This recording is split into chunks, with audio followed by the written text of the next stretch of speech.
Take our lead, let's help you make your mark. Our goal is your satisfaction. Let us show you the way.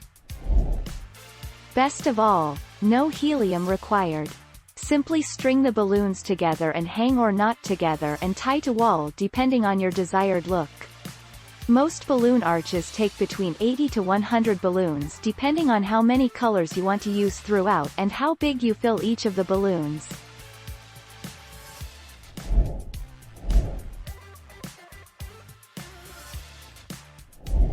Let's help you make your mark.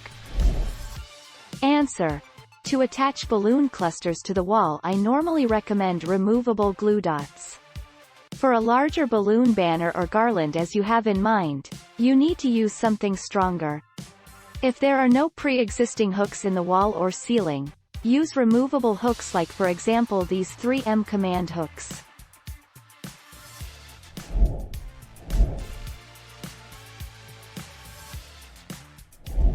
Make your mark, take our lead.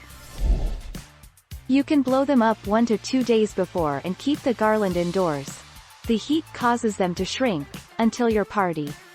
A lot of the balloons will stay inflated much longer, but they will look the best this way. Thank you for watching. Please subscribe and hit the bell notification.